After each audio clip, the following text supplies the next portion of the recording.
In the beginning, there was darkness. Then came the light, and we were burned. A proud and rich people became property. Emancipation only intensified the heat.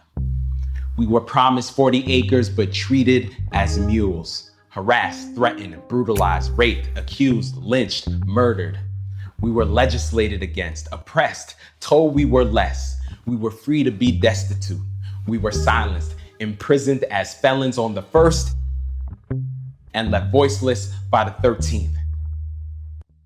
The red line was drawn in our blood. Our scars widened with the wealth gap.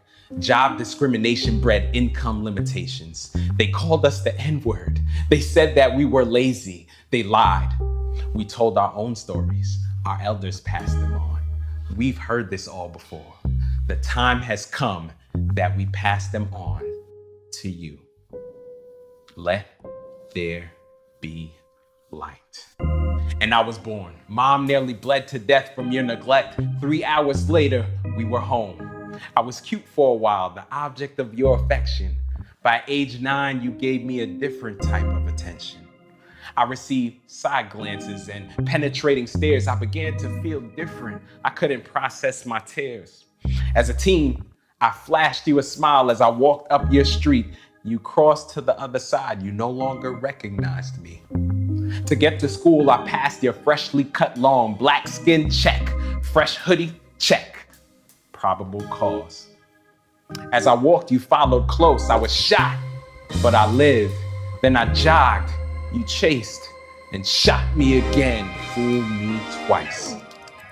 Still, I rise.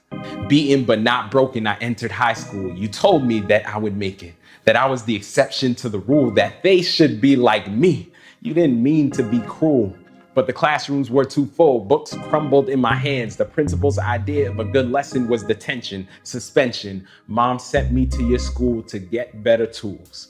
All I had to lose was my locks and my braids, my identity, my culture, a large price to pay. More than the debt to get your college degree. My roommate OD'd. He was incarcerated. Your son did the same. He was rehabilitated. Job interviews were scarce. Callbacks were rare. Maybe it was my resume font, or my name, or my hair. I was finally welcomed to the team when you extended your hand and with a wide smile said you were willing to take a chance. I dreamt American dreams of a home yard and fence with a debt to income ratio of 50%. I quickly realized I would never own nothing because my credit score matched the S&P 500. Here we go again. More interviews with you just to pay rent. After 6 denials, you were lucky number 7. You mentioned your brother-in-law was black. I guess that's why you didn't feel threatened. My coworkers are nice, at least you seem all right. I am all you know of my people, our plight. I've had good times with you, some honest conversations. We support each other as we should in this nation. But things change when race enters the equation.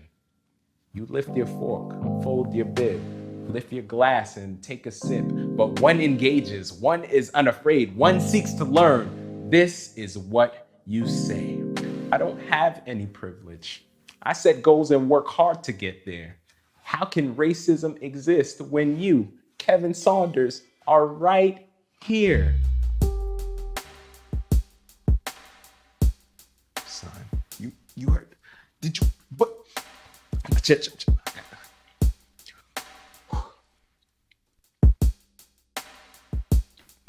White privilege doesn't mean you don't work hard to succeed. It means that where there are no barriers for you, there are barriers for me. It's about your ability to deny what you don't see and turn a blind eye to injustice intentionally.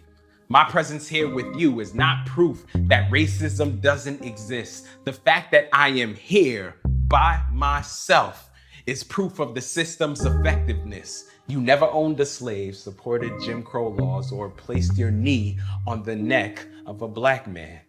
You didn't build this racist system, but you haven't taken a stand. You've inherited its benefits, pointed your fingers at them, and quietly enjoyed the fruits of our oppression. The seeds of prejudice are sown in your silence. Boom! It bursts from the seams and spills into the streets. I'm forced to choose between life and liberty and COVID-19. We protest, sick and tired, yet bring love and peace. Why must I raise my voice for this story to be heard? My wife said she needs a bullhorn for you to hear hers. My 6-year-old son doesn't have the words to express his hurt, and we hear 2 different sermons when we split for church. But even in our despair, things feel different this time. I see your sons and your daughters, and they're screaming for Black lives, saying what we've always known, and you fail to realize you'll never see my struggle if you say you're colorblind. But the compassionate will arise and ride alongside for a new day, a new justice, a new age ally, working toward the day when we are treated the same. In your circle of influence, you are an agent of change. You acknowledge our shared story, lend your voice to the cause, and seek to overturn oppression in our laws. You welcome me to the table. Together we dine. And amongst your family, you speak kindly of mine. You know that to love your neighbor is to love your God. As a new age ally, friend, this is your job. Please, see yourself in my story. My plight is yours. I don't want to strike a match, but I pray I strike a chord, conducting a symphony of people of all tones. Love is the major key. It's time that we hit the note. So what will be your legacy? A decision point is at hand. Martin appealed to your heart. He changed the law of the land. Malcolm was a catalyst. He drew a line in the sand. I'm drawing a line on your heart. On which side do you stand?